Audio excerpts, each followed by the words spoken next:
Assista! Olá pessoal, tudo bom? Como vamos? Será que tá gravando já? Eu espero que sim. Bom, hoje o que a gente vai fazer basicamente é concluir a nossa sessão, né, do nosso livro, trabalhando um pouco sobre essa fundamentação teórica da orientação profissional. Nesse vídeo de hoje eu vou trazer basicamente a segunda parte e a terceira parte do processo de orientação vocacional, pensando um pouco sobre a questão do adolescente e falando um pouco sobre o aspecto do pensar sobre a prática da orientação em si, certo? Então vamos começar o vídeo de hoje. Eu queria começar o vídeo de hoje com a última frase que eu deixei na última aula que a gente teve, né? É o que traduzirei dizendo que o homem está condenado a ser livre, condenado porque não se criou a si próprio, e, no entanto, livre porque, uma vez lançado ao mundo, é responsável por tudo quanto fizer. Então, a gente tem que entender, nesse momento agora, que todo o processo de orientação vocacional que a gente vai trabalhar com os nossos clientes, com os nossos orientandos, aí a gente vai dizer o nome que a gente quiser, mas basicamente nossos clientes é entender que o processo é dele, ele que tem que ter a liberdade do processo de escolha. E isso é extremamente importante na nossa prática, né? Não somos nós que vamos escolher, vamos trabalhar um processo para orientar o indivíduo para a escolha. Então, hoje a gente vai falar justamente dessa escolha profissional, né? E falando de escolha profissional, a gente tem que fazer uma diferenciação entre identidade, que é aquela que pertence ao sujeito, e a identidade profissional, que é aquela que eu conquisto ao ser um profissional de uma determinada área. E, de uma forma geral, essa identidade, né, ela está ligada e atrelada diretamente ao meu processo de relações sociais, né, meu processo sócio-histórico. E aí, num contexto, se a gente pensar no contexto brasileiro, essa identidade profissional, ela se misturam, né? E nessa mistura, a gente é uma totalidade do processo de identidade, né? A gente não é somente, no nosso caso, psicólogos e psicólogas, que vocês serão possivelmente, né? Somos também, no meu caso, Roberto, um cidadão comum, nordestino, brasileiro. Então a gente tem que lembrar de que a nossa identidade é um processo plural, né, que sofre constantes transformações durante o passado da nossa vida. Né? E Bauman vai trazer essa definição muito claramente quando ele diz que a sociedade é líquida, que a modernidade, na verdade, tem uma fluidez, né, dos processos. Eles não são estáticos, eles são muito maleáveis, né? E nesse processo, nessa visão desse processo por ser líquido, a nossa identidade ela não é fixa. A gente pensar na identidade fixa é pensar na identidade que ela se cristalizou, que ela não vai modificar mais de jeito nenhum. E aí eu costumo dizer, algumas pessoas não gostam do que eu falo, mas eu costumo dizer que a nossa sociedade ela é uma sociedade que acredita que a mudança não pode existir. Nós psicólogos não podemos acreditar nisso. O próprio processo de orientação profissional ele depende dessa visão, da ideia de que o indivíduo pode sim se modificar, né? A identidade ela é constituída por diferentes facetas, como a identidade vocacional, aquilo que eu nasci para ser, ou aquelas minhas habilidades que eu tenho, aquilo que eu gosto, aquela área que eu gosto de participar, a minha identidade sexual, né? a, a forma como eu me relaciono com as coisas, com as pessoas e com o mundo, né? E minha identidade profissional, que ela não está desligada de nenhuma dessas outras duas, mas ela faz parte. E aí eu quero deixar uma provocação para vocês nesse momento do vídeo, que é a questão do pensar sobre as identidades sexuais e a influência dessas identidades sexuais em determinados empregos específicos. O como orientar essas pessoas para o que a sociedade entende enquanto profissão de homem, profissão de mulher, identidade sexual, identidade biológica. Isso é uma discussão que é muito mais ampla do que o que a gente vai tratar aqui, que eu acho que é importantíssimo o debate. Eu acho que o debate ele tem que existir sobre isso. E a gente vai ter o momento de debater sobre isso. Mas nesse momento eu quero que vocês pensem a respeito. Como é que vocês pensam sobre isso, né? Existe profissão de homem, existe profissão de mulher. Um homem trans, uma mulher trans, eles podem estar em qualquer profissão. O dilema desse jovem, o dilema desse indivíduo, né, é referente a essas facetas de quem eu sou, daquilo que eu sou, de quem eu me considero, quem eu sou, está na construção e na constituição desse sujeito como um todo. Está na construção e na constituição desse indivíduo como um todo. Né? É importante que a gente entenda que quando suas opções estão atenadas às suas características pessoais, isso é ótimo. Mas a sua vocação enquanto jovem está impregnada da influência social que esse jovem é exposto. E aí, isso é que começa a criar os conflitos. Ou seja, se a pressão social indica ou diz que eu devo ser médico, ser engenheiro, e isso para mim funciona, é bacana, ok, eu tenho uma solução bacana. Se não funciona, se não é bem isso que eu penso sobre a minha vida, se não é bem isso que eu construí durante esses anos de adolescência, vai haver um clima de descontentamento, de desorganização aí. Então, a entrada para o mundo adulto se estabelece pela escolha profissional. É o que acontece na nossa sociedade atual. E muitas vezes, erroneamente, carregamos o estigma de ser a única e definitiva escolha para toda a vida. Eu tive muita sorte ao escolher aquela profissão que eu queria. Só fiz um vestibular na vida, só fiz uma faculdade de formação. E isso deu certo, funcionou para mim, mas não é a grande maioria das pessoas que abraçam esse processo. Eu tive no meu curso outras pessoas que tinham feito administração, tive uma colega que tinha feito o curso de física, eu tive colegas que tentaram para medicina, mas não conseguiram passar, ou seja, tinham outros sonhos e depois se reencontraram na psicologia, se colocaram como presentes na sua vida o ser psicólogo algo do futuro para eles, né? Então, escolher para elaborar seu projeto profissional não é uma parte da vida das pessoas, mas é resultante de um processo que foram nos acompanhando desde o nascimento. É um processo de crescimento e reflexão pessoal. O nosso projeto profissional inicia-se nas vivências familiares, mas extrapola para os grupos posteriores e se configura em uma determinada realidade ou num contexto. O que vai existir sempre é uma escolha possível dentro de determinadas possibilidades e contingências. Deixar muito claro para todos, podemos sim ser o que a gente quer, dentro das possibilidades reais daquilo que a gente quer alcançar. Né? Para cursar alguns cursos do sonho, a gente tem que ter algumas prioridades na nossa vida. Para cursar outros cursos, a gente tem facilidades dentro da nossa história de vida. Então, é óbvio que qualquer um pode chegar onde quiser chegar. Só que quando a gente vai trabalhar nas ideias das realidades socioeconômicas que cada um de nós vive, isso influencia diretamente naquilo que eu vou escolher. Porque a forma como tudo que eu vou fazer para alcançar aquele meu desejo, aquele sonho, vai depender de como socialmente eu consigo fazer isso. Né? Então, às vezes, o nosso trabalho é justamente pegar o nosso cliente e colocar os pés dele no chão, para que ele possa observar ao redor as possibilidades e as consequências das escolhas dele. Né?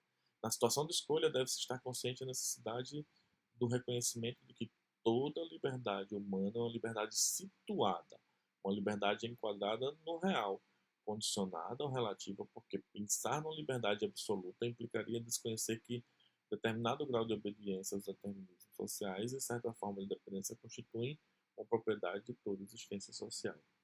Eu costumo dizer que quanto mais liberdade você tem, mais perigosa é a sua vida.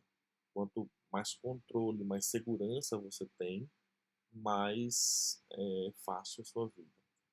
O meio termo desse processo é mais ou menos o que a gente vive diariamente, cotidianamente nas nossas vidas. Né? O meio termo dessa situação é o que balanceia a nossa vida. Temos uma certa liberdade de escolha dentro dos determinantes sociais. Qualquer um pode ser um juiz, um médico, pode, mas é um determinante social que impulsiona o indivíduo a conseguir isso ou não, a ser mais fácil ou mais difícil essa consciência desse algo, desse querer. Onde é que eu vou estudar, como é que eu vou estudar, como é que eu vou me manter naquele estudo. Tudo isso implica no processo da escolha, do processo de futuro, né? Então, quais são os fatores que influenciam as nossas escolhas? Os políticos, né, fatores políticos, que a nossa política, e aí eu não estou, nesse momento, sendo partidário em nenhum processo político, mas que a gente precisa entender que, de uma forma geral, nunca se houve tanta preocupação com o processo do ensino, né? É óbvio que desde o governo de Fernando Henrique, logo depois do governo de Lula e Dilma, houve uma abertura da universidade, né? Ou seja, a universidade ela foi para o interior, a universidade federal foi para o interior, pública, né? E aí dando oportunidades para outras pessoas que não tinham condições de acesso para vir para a capital, que era o único lugar que tinha faculdade federal. Geralmente é o que é considerado o ensino é, mais, mais de ponta em todas as áreas possíveis.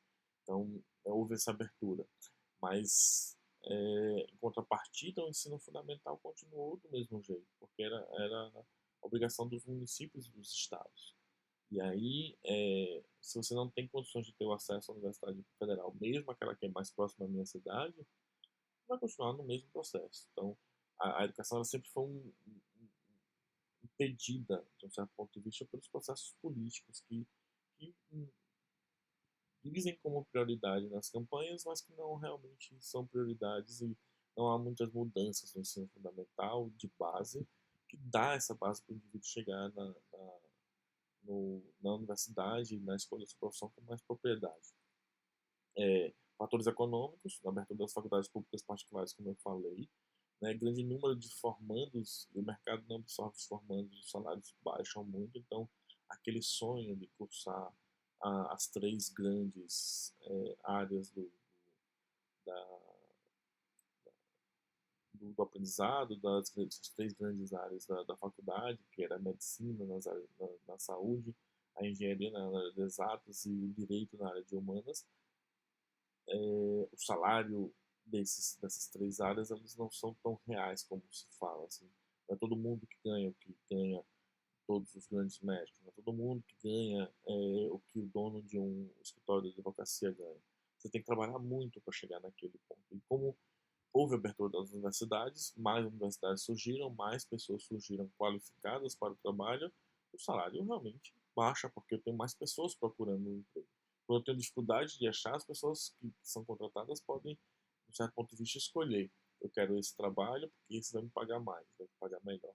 Né? E alunos que trabalham para pagar os estudos. E esse é uma das grandes realidades no nosso momento atual. O aluno que está ali na faculdade, sentado naquela cadeira, ouvindo o professor discutindo, debatendo, e no momento seguinte está como profissional numa outra situação de trabalho, porque ele precisa pagar aquela faculdade, ele precisa pagar os seus custos de vida. Né? Às vezes, por mais que a faculdade seja pública ou ele tenha algum tipo de financiamento, ele também precisa pagar as suas contas. Né? Outros fatores, os sociais, né? Recursos financeiros para custear os estudos. Nem todo mundo tem, aí às vezes você precisa esperar um tempo, então se estruturar com alguma profissão paralela para que você possa custear exatamente aquele estudo que você quer.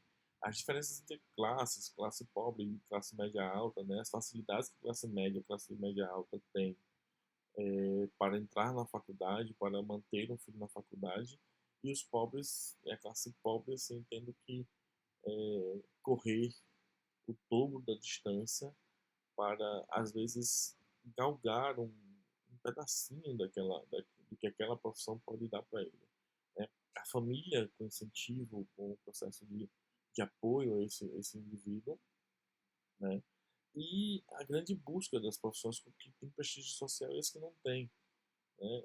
Eu lembro quando, na época em que eu entrei em psicologia, se falava muito de serviço social, que seria uma grande área do desenvolvimento que seria necessário ter profissionais. É uma grande área, é uma área que precisa de profissionais capacitados porque a gente cada vez mais tem precisado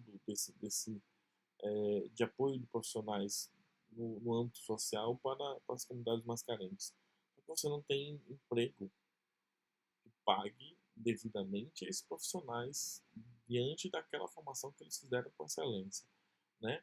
E aí, assim, esses valores culturais de cada uma dessas áreas, tendo no processo de relação às questões raciais, onde pessoas de outras etnias, como índios e como negros, que entram num determinado curso de elite, não são classificados ou entendidos enquanto pertencentes àquela profissão, pela própria sociedade também.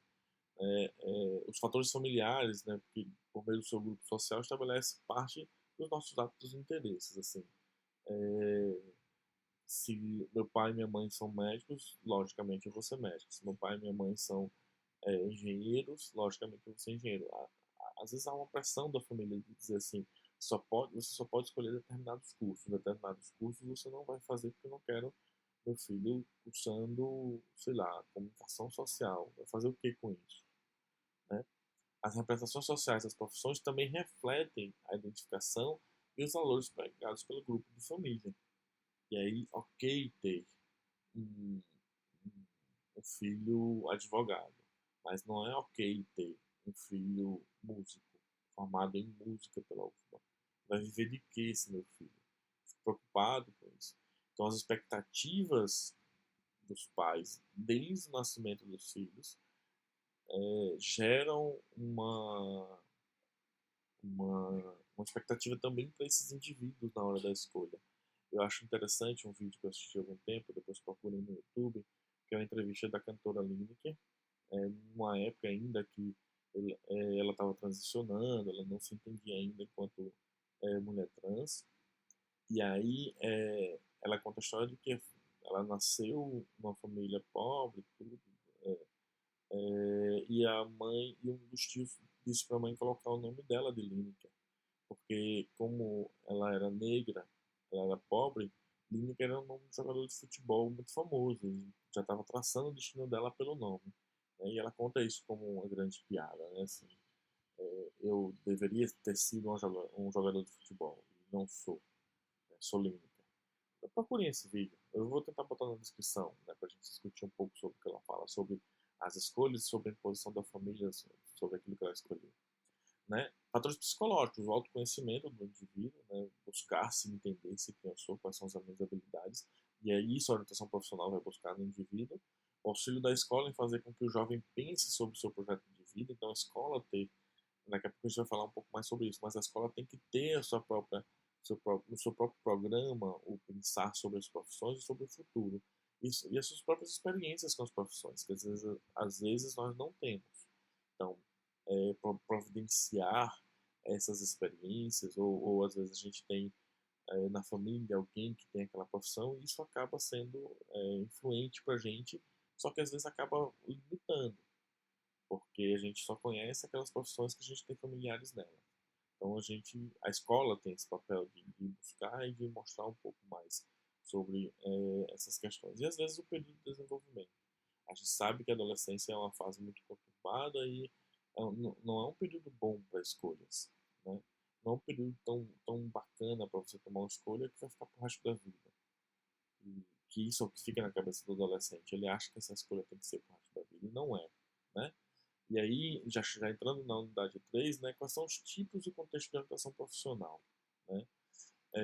Em se pensando em educação profissional, a gente tem que entender que a educação profissional ela vai buscar uma relação entre a educação, o trabalho e a profissão. A gente tem que considerar uma das modalidades da educação profissional a educação para a carreira. Então a gente às vezes vai orientar o indivíduo a escolher uma profissão, mas escolher também como ele vai gerenciar o passo a passo da carreira dele. E esse processo de formação profissional, junto com a escolarização das crianças, se dá no objetivo de relacionar a educação, o trabalho e a carreira desde a infância, entendendo que isso tudo é uma escolha que demanda tempo. Né? Ser hoje psicólogo e professor tem todo um planejamento, por exemplo, na minha vida, né? Na ideia do sonho de ser professor, da ideia do passar o conhecimento, de ajudar a formar colegas, Isso sempre foi para mim uma vontade muito grande. E para isso eu fiz cursos, eu me dediquei, me aprimorei nessa área e quando a gente faz uma escolha para pensar sobre a carreira da gente, a gente tem todo um preparativo, não é do dia para a noite, você instala e se transforma, né? É óbvio que a profissão de professor tem que ser transformada, isso que a gente está fazendo agora é uma transformação desse processo, né? Mas que vem de muito tempo. Às vezes a gente que não se prepara para tanto, não está preparado para quando a coisa acontecer, para quando a coisa vier, ok? O foco não é mais na escolha, mas os processos de desenvolvimento que antecedem a escolha, bem como as trajetórias de carreira ao longo da vida, que é o que eu estava falando agora. As intervenções voltam-se para o aconselhamento pessoal e da carreira, ressaltando o papel do autoconceito e da tomada de decisão individual. Então, quem eu sou, e essa decisão é só minha, de decidir quem eu sou e o que eu vou ser quando crescer, que foi a primeira pergunta que eu fiz para vocês lá na outra aula. Não se trata, na concepção de uma carreira profissional, de descoberta na adolescência, mas admite-se que a carreira profissional vem sendo construída com a história biopsicossocial do indivíduo. É um processo que desenvolve com a vida do indivíduo em suas relações com o social e o ambiente. Eu me deparei uma vez numa escola onde os indivíduos, alunos do ensino médio, diziam que não vão fazer vestibular, porque esse tipo de futuro profissional não é para mim, não é para pessoas que moram no bairro que eu moro. As pessoas aqui elas não fazem faculdade, elas terminam a escola porque tem que terminar, mas o resto da vida a gente vai se virar aqui como pode, nos negócios das famílias. E isso soou triste para mim, né? E não pode ser assim, mas é uma construção que a escola quem fez, que as famílias fizeram. Só que a escola tem esse poder da ruptura. É um dos trabalhos que a gente pode fazer, essa orientação profissional, desde lá atrás, desde a educação infantil. E aí depois a gente discute num momento mais propício como fazer isso sem imbuir no indivíduo um processo de escolha lá. A criança não tem liberdade de escolha, mas ela pode ter uma liberdade maior de pensar sobre as profissões. Quanto mais for maior, quanto mais for maior foi péssimo, mas bom, desculpa. Quanto maior for o leque de escolhas profissionais que a criança pode ter, mais liberdade ela vai ter na escolha. Quanto mais restrito for o leque, mais difícil vai ser, né? Programas de educação para a carreira no contexto escolar poderão contribuir para o desenvolvimento de valores relativos ao trabalho e de competências-chave que serão utilizadas no futuro, para o planejamento, o desenvolvimento e a progressão na carreira, com habilidades para administrar as muitas transições possíveis ao longo da carreira, né?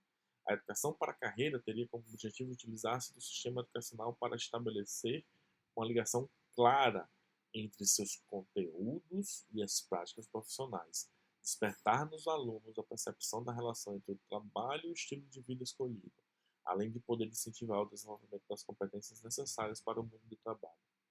Então, a escola pode desenvolver isso. O profissional de orientação profissional, nós psicólogos dentro da escola, mesmo como psicólogos escolares, dentro da psicologia escolar, essa é uma outra coisa que a gente pode fazer. Promover isso para o aluno dentro da escola. Promover essa situação para o aluno dentro da escola. Como fazer isso?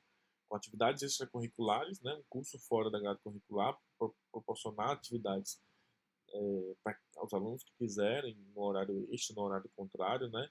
Uma disciplina própria sobre orientação profissional. Existir uma disciplina no currículo dos alunos sobre orientação profissional é uma possibilidade, integrado a uma disciplina geral, ou seja, ter uma disciplina que seja mais geral e que essas questões de carreira venham sendo incluídas ao longo do processo de planejamento do professor, ou integrado ao currículo de forma transversal, com atividades transversais nas diversas disciplinas, matemática, português, geografia, que o aluno possa se deparar com as profissões que entram transversalmente nesses conhecimentos que o professor está trabalhando, né? Dá um exemplo simples, por exemplo, numa aula de geografia, e o professor vai falar sobre questões de ambiente, de clima, e aí falar desde a pessoa que faz o estudo sobre o clima até a pessoa que aprende a ler os mapas de movimentação do clima e a pessoa que entende como é que funcionam as movimentações climáticas e pode E é o que prepara e explica sobre isso nos jornais, nos telejornais, para uma pessoa só ler. Geralmente as pessoas que estão lá nos telejornais não são profissionais de geografia sobre clima, sobre ambiente, né? Então, é uma profissão que o professor pode apresentar durante uma aula dessa, ok? Como é que isso se baseia na clínica? Como é que isso seria na clínica, no caso? A gente deu o exemplo da escola, agora o exemplo da clínica. Em geral, a gente baseia o processo clínico na teoria de Rogers, na teoria humanista. Por quê? Porque é uma teoria que vai dar ao indivíduo, o outro que está buscando, o nosso cliente, uma liberdade para ser. Então, o nosso projeto, a nossa atividade é ter algumas atitudes específicas enquanto facilitador do processo do outro, enquanto processo também um pouco terapêutico, de, por exemplo, aceitação positiva e incondicional do outro enquanto pessoa que ele é, do processo de empatia também, né? De se tornar empático ao processo dele, e mas sendo congruente com a realidade, trazendo essa realidade para a reflexão dele, né? Em geral, um modelo de psicoterapia é breve, porque é um processo focal. A gente vai focar no processo do orientar para uma carreira, para uma profissão. Então, em geral, a gente estabelece entre 15 e 20 encontros. Isso é estabelecido geralmente no primeiro dia da entrevista, né? É, ela é mais indicada para trabalhos com adolescentes, em desenvolvimento de carreira e projetos de aposentadorias, onde a gente vai trabalhar, como eu falei para vocês, com indivíduos que já estão no fim de carreira, já estão numa idade mais avançada e que tem essa dúvida do que, como fazer com a vida dele depois do trabalho. Quem vai ser eu quando eu não mais trabalhar naquela profissão, né, eu aposentado? E aí a gente pode também trabalhar com essas realidades e descobrir junto com o indivíduo essas realidades, né? O principal instrumento que a gente vai utilizar é a entrevista clínica, onde não diretivamente a gente vai entendendo as hipóteses e ideias do sujeito sobre essa realidade que o rodeia, trazer para ele, né, aquilo que a gente vem sempre falando, o aspecto da realidade, comparando sem julgar. Isso é uma coisa extremamente importante, sem um processo de julgamento, mas comparando esse processo de realidade com o que o indivíduo entende sobre aquela realidade, fazer com que ele aprenda e perceba a realidade de uma forma mais concreta. E aí, a partir daí, ele possa tomar decisões mais reais sobre o que vai fazer no futuro com a sua vida. E, paralelamente, desculpa, os testes psicológicos podem auxiliar nessa percepção do indivíduo e do mundo, né?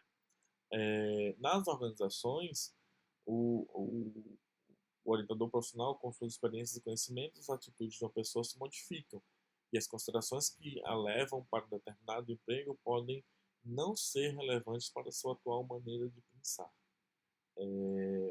Aqui a gente se depara com o fato daquela pessoa que está em um determinado emprego e depois de alguns anos, depois de algum tempo, se percebe triste e percebe que a tristeza é que aquela profissão não é exatamente aquilo que eu pensava.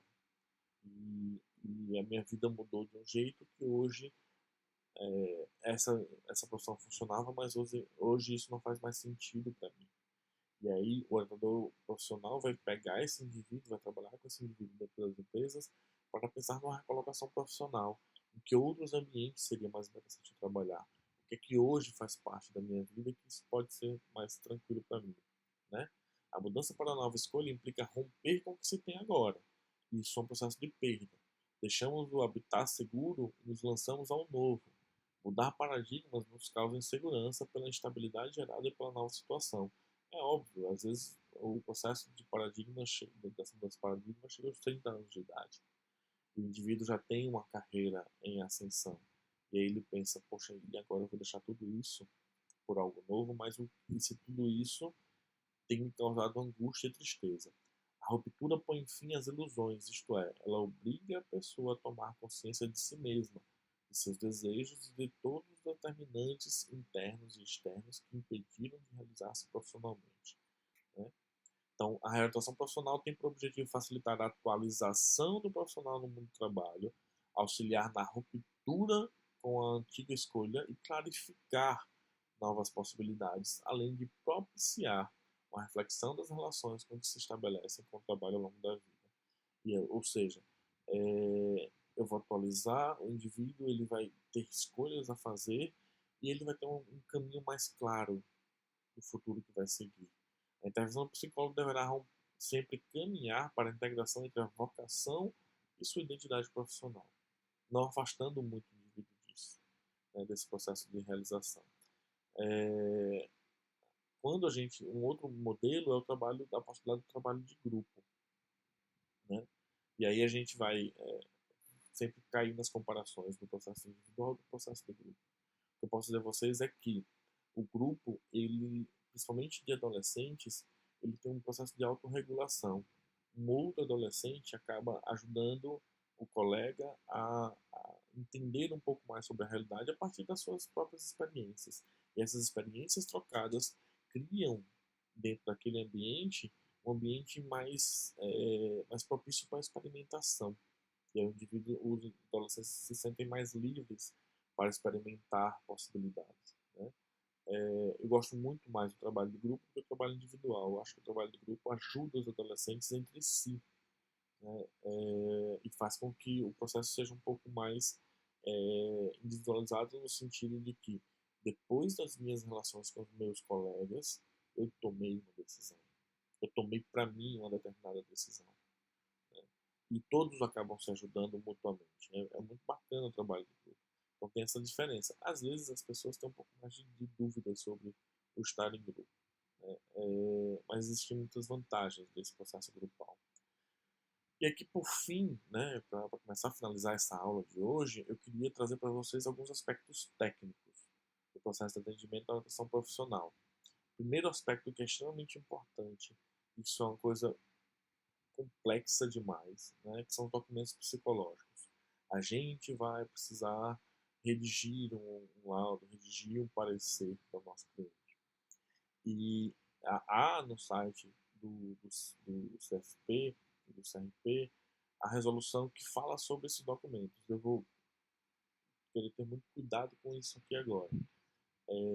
Construir esses documentos é de extrema responsabilidade. E é de total responsabilidade do psicólogo. E aí eu peço a vocês que pensem um pouco sobre isso, que se debrucem um pouco sobre isso também na sua formação. Como construir esses documentos. Existem cursos que vocês podem fazer e tudo. Eu até oriento que façam, porque o que a gente tem de notícias sobre processos éticos contra psicólogos hoje em dia, em larga escala, são os documentos que a gente redige. Se eles estiverem fora da padronização orientada pelo conselho, realmente a gente pode responder por aquilo que a gente colocou naquele papel. Então a gente tem que tomar muito cuidado, porque a gente está concretizando uma fala nossa sobre o processo do nosso cliente num papel. E se você se pressupõe trabalhar com orientação profissional, você vai acabar, via de regra, fazendo esse tipo de laudo final do processo do indivíduo, né? Eu aconselho também a ler o Manual de Orientações, Legislação e Recomendação para o Exercício Profissional do Psicólogo, que eu vou deixar também como link para vocês no, aqui também no vídeo e no AVA também, para que vocês deem uma lida sobre quais são as orientações a respeito do qual é o papel do psicólogo no tocante à orientação profissional, né? E por fim, o sigilo profissional. Aquele momento é só do indivíduo. Por mais que às vezes seja o pai ou a mãe que esteja pagando a terapia, né? Mas nesse caso específico, quem é o teu cliente é o adolescente. Então, você pode, em linhas gerais, conversar com a família a respeito do que aconteceu, mas você nunca pode faltar com o sigilo daquilo que foi conversado internamente em sala de aula, ok? Segundo o órgão regulador da profissão CRP, é dever de cada profissional manter-se atualizado sobre a legislação profissional. Portanto, faz-se necessária a consulta e o estudo deste material, não só para evitar futuros problemas e punições, mas para assegurar que em seu exercício profissional você estará contribuindo para uma maior qualidade de prestação de serviços e praticando uma profissão não de qualquer jeito, mas do melhor jeito que você possa fazer. Então é sua responsabilidade enquanto psicólogo saber que existem essas leis. Ah, mas eu não sabia. O conselho não está muito preocupado se você não sabia, ok? Então, quero encerrar esse vídeo agora, né, pedindo a vocês que tragam essas certezas provisórias, né, o que ficou desse vídeo de interessante para a gente e quais são as dúvidas que são sempre permanentes. Então, o que são certezas provisórias? São coisas que a gente aprendeu e tem certeza por um determinado momento até aprender outra coisa que aquilo que a gente aprendeu modificou. Eu gosto muito dessa ideia de certezas provisórias, porque não deixa a gente parado. Ah, eu aprendi isso e isso ficou para sempre. Não é. Então, por exemplo, essa última coisa que eu falei dos documentos. Existe uma resolução de 2007 e saiu uma outra agora em 2019. Pode ser que saia uma mais no futuro. A gente tem que estar sempre atenado. E por que dúvidas permanentes? Porque se a gente parar com as dúvidas, a gente também para. A gente para o processo de aprender. Então, depois de ver esse vídeo, se você quiser, pode curtir o canal, pode deixar uma mensagem aqui no canal. Eu estou, além de mandar esses vídeos para vocês, eu estou alimentando meu canal agora no YouTube, que aí o vídeo vai ficar para sempre para quem quiser ver e para quem quiser aprender um pouquinho com a gente. Tá bom? Até mais, gente. Muito obrigado pela participação. Estou aguardando as críticas dos vídeos e até a próxima. Um grande beijo, um grande abraço.